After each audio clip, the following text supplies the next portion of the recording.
What's up guys, my name is Ace, and I've had a lot of people asking me lately in Cold War's multiplayer, which piece of equipment is better, the Frag or the Semtex?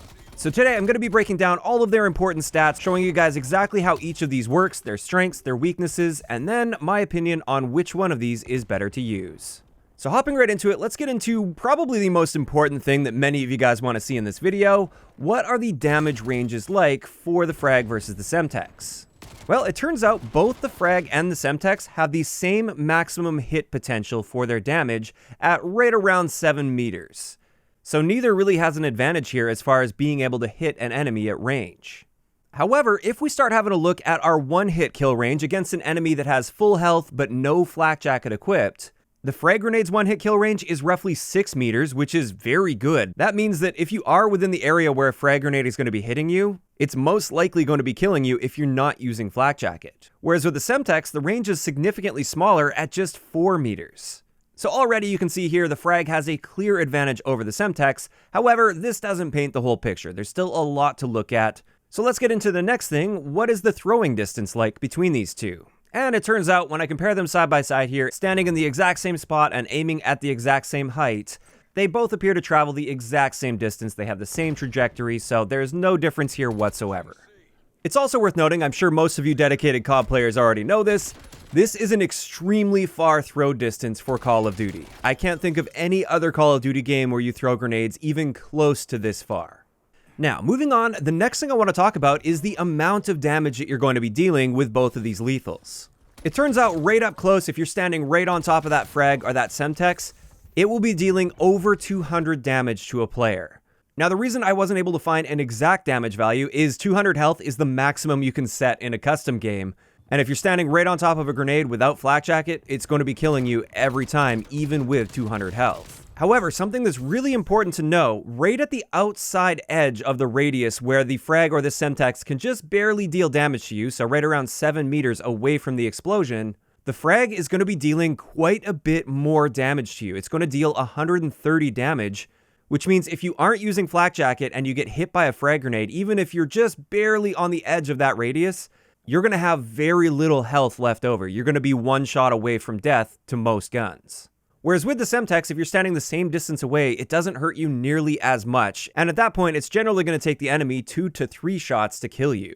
Then moving on to the next stat that I wanted to cover between these, this is how long will your gun be down and unable to fire when pulling out this piece of equipment. Keeping in mind that with the equipment in this game, once you initially complete that animation of pulling the Semtex out or pulling the pin on the frag grenade, while that equipment is still in your hand, you can be hip firing. You can't aim down sight, but you can hip fire your gun, which is an interesting mechanic. So this stat I'm sharing is just the amount of time that you're unable to hip fire your gun.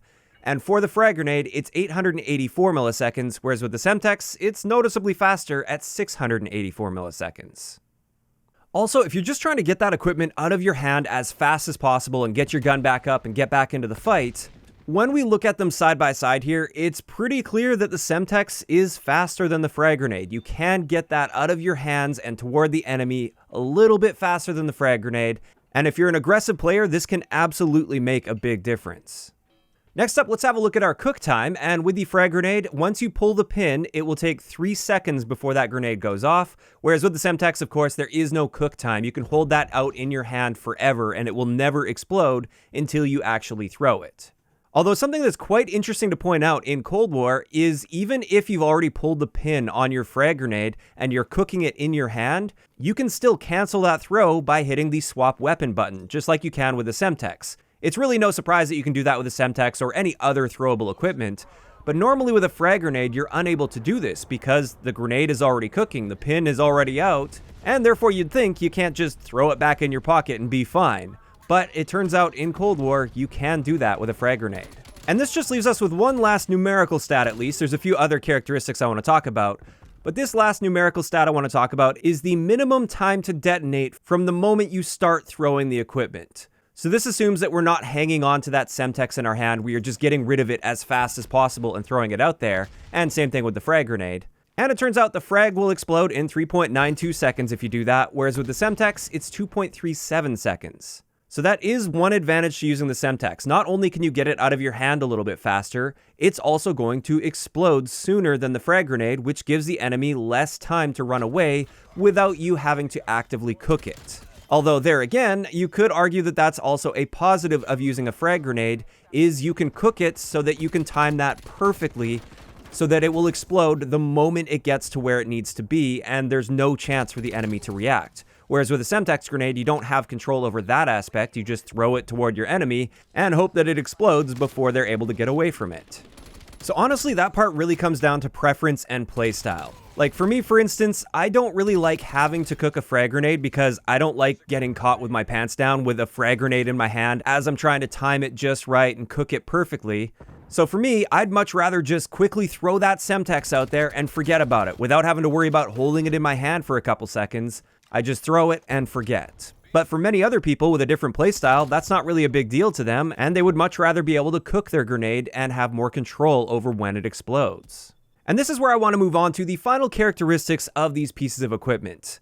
With the frag grenade, one interesting characteristic is enemies have an opportunity to throw that frag back at you. Now, if you're using the frag properly and you are spending that time to cook it before throwing it, this isn't really anything you should be concerned about. However, if you're the type of person that's just whipping those frag grenades out there without cooking them, this may end up backfiring on you in some situations. And then as for the big unique characteristic of a Semtex, you can stick enemy players with a Semtex, and once you do that, they're dead. There's really not much they can do about it at that point, even if they have Flak Jacket. And that's one of the huge benefits of using the Semtex, is, at least in my experience, most of the people I play against will be using Flak Jacket because it just is so powerful in this game. And therefore, at least with a Semtex, I've got that chance of taking out that Flak Jacket user with a nicely thrown Semtex, whereas with a frag grenade, you don't really have that chance. The only way that you're going to be able to kill a full health player that's using Flak Jacket with your frag grenade is if they try to throw that grenade back and it blows up in their hand. And that's really up to them. That's not up to you at all. Whereas with a Semtex, it is up to you. If you can manage to get that perfect throw and stick them with the Semtex, then you've got yourself a kill even on a Flak Jacket user. And this just leaves us with one last characteristic difference that I want to talk about between these that are fairly obvious. With a frag grenade, you can bounce and roll that frag grenade, and this can be a good or bad thing depending on the situation. Sometimes this means that you will throw a frag really nicely towards somebody, but it'll get an unlucky bounce and it ends up bouncing away from them, or it rolls way past them, for instance. However, there are other situations where you might want to bank a frag grenade. Maybe if there's an enemy inside a room, you want to bank that frag grenade off the door jamb, for instance, so then it'll bounce toward the enemy and blow them up, and that can be really helpful sometimes. Whereas on the Semtex side of things, you don't have that ability to overroll your target, so that can be viewed as a positive. You can stick that explosive exactly where you want it to explode, which in some ways gives you a lot more control, but then in other ways, you don't get that ability to bounce it off of a door jamb, for instance, to get a better throw on an enemy camping in a room. So at the end of the day, I actually think they've done a pretty good job of balancing the frag versus the Semtex in Cold War's multiplayer. I think there are definitely some upsides and downsides to both of these, and it really depends on your preference and playstyle. For me, I'm all about the Semtexes in Cold War. I really like that precision that you have with the Semtexes where you can stick it exactly where you want to. You also have that ability to stick a Flak Jacket user and still get a kill on them. And since I tend to be a bit more on the aggressive side, I don't like standing there just cooking a grenade in my hand. When I want to throw it, I just want to throw it really quickly, get it out of my hands, and get my gun back up and get in the action again. So this is why I lean toward the Semtex, but there's a really good argument for using frag grenades as well. You're able to deal way more base damage out to a larger radius to people, and if you are playing against people that aren't using Flak Jacket, the frag grenade is far more deadly to them. And then also you have that ability to cook it so you don't give the enemy a chance to get away from it at all, which is another big upside for that. So yeah, this is where I want to hear from you guys in the comment section down below. Which one of these pieces of lethal equipment do you prefer, the frag or the Semtex? And let me know why you prefer one over the other. If you enjoyed the video, a like rating is always appreciated, and don't forget to subscribe for more if you haven't already. I'll talk to you guys next time.